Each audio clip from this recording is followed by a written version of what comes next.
प्यारे दोस्तों नमस्ते। आज मैं आपको भगवान शिव और माता पार्वती की कथा सुना रही हूँ। वे दोनों कैलाश पर्वत पर विराजमान थे और आपस में वार्तालाप कर रहे थे। माँ पार्वती ने महादेव से पूछा, हे नाथ, आप हमेशा भक्तों की मनोकामना पूर्ण करते हैं, उन पर हर तरह की कृपा करते हैं, इस कारण वो सुखी हैं। परंतु हम यहाँ कैलाश पर्वत पर सभी सुखों से दूर रहते हैं। मैं भी इस धरती के साधारण प्राणी की तरह जीवन जीना चाहती हूँ, घर गृहस्थी का सुख भोगना चाहती हूँ।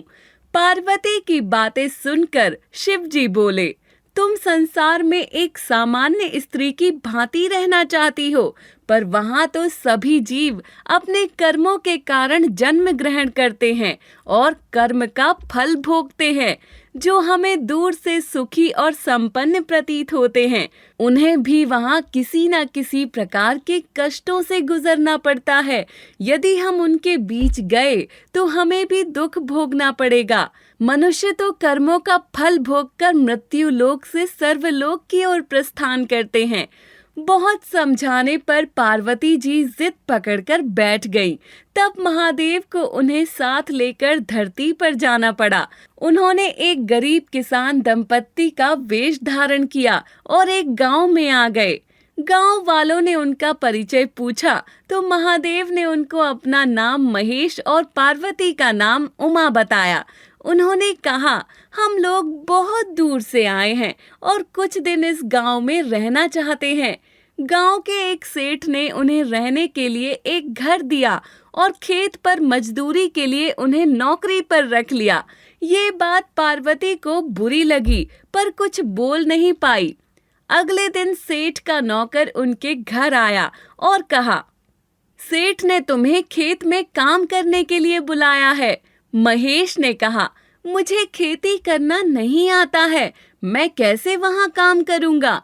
इस पर नौकर ने कहा, यहाँ रहना है तो काम करो, नहीं तो तुम्हें घर खाली करना होगा और पैसे के अभाव में भूखा भी मरना पड़ेगा। कोई उपाय ना देखकर भोलेनाथ उस नौकर के साथ चल दिए। पार्वती ने उन्हें जाने से रोका तो महादेव बोले, संसार में रहना है तो सुख दुख तो भोगना ही पड़ेगा। महादेव के जाने के बाद एक औरत वहां आई और पार्वती से कहा, सेठ ने तुम्हें कुएं से पानी भरने को कहा है।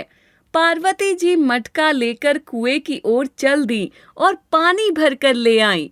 शाम को जब महादेव काम करके लौटे तो उनका बुरा हाल देख पार्वती जी बोली, हे नाथ, मैं आपको ऐसी अवस्था में नहीं देख सकती।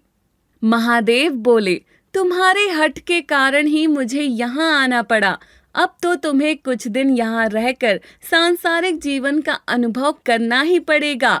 पार्वती ने महादेव के लाए हुए अन्न को पकाकर भोजन बनाया और खाकर दोनों सो गए।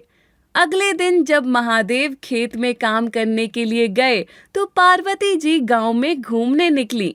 उन्होंने देखा गांव में बहुत गरीबी है।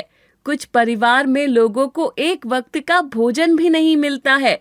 उन्होंने उनसे पूछा कि आप दोनों वक्त का भोजन क्यों नहीं करते हैं।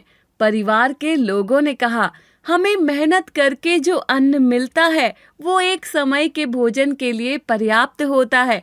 आगे बढ़ने पर पार्वती ने देखा वहां कुछ परिवार ऐसे भी हैं जिनके यहाँ अन्न का भंडार रखा था। शाम को महादेव के आने पर पार्वती ने उन्हें ये बात बताई। महादेव बोले, धरती पर ऐसा ही होता है, सभी लोग धनवान हो जाएं तो मेहनत कौन करेगा। पार्वती जी ने कहा, हे नाथ, कम से कम ऐसा कीजिए कि हर व्यक्ति को भरपेट दोनों वक्त का भोजन तो मिल जाए। अगले दिन जब महादेव खेत पर जाने लगे तो पार्वती ने उन्हें रोका और कहा, मुझसे गांव वालों का दुख देखा नहीं जाता, मैं अब यहाँ नहीं रुक सकती, हमें अपने घर चलना चाहिए। पर जाने के पहले आप यहाँ के लोगों का कष्ट दूर करें। महादेव ने उनकी बात मान ली। उन्होंने कहा, हम दोनों ने उनके गांव में 3 दिन व्यतीत किए हैं। इसलिए वे सभी दुखों से मुक्त हो जाएंगे। उनको किसी चीज का अभाव नहीं होगा, परंतु ये केवल उन्हीं लोगों के साथ होगा जो कड़ी मेहनत और ईमानदारी से अपना काम करेंगे, साथ ही मेरी पूजा अर्चना करेंगे। जो बेईमान और कामचोर हैं, उन्हें तो दुख भोगना ही पड़ेगा। ये कहकर महादेव और पार्वती अंतर्ध्यान हो गए और कैलाश पर्वत पर लौट आए। दोस्तों, तो देखा आपने, महादेव भी उन्हीं पर कृपा करते हैं जो पूरी लगन और ईमानदारी से जीवन व्यतीत करते हैं। पापियों पर उनकी कृपा दृष्टि नहीं होती। आप भी महादेव की भक्ति करें और सुखी जीवन व्यतीत करें। आपको ये कहानी अच्छी लगी होगी। ऐसी और कहानी सुनने के लिए इसे लाइक और शेयर जरूर करें।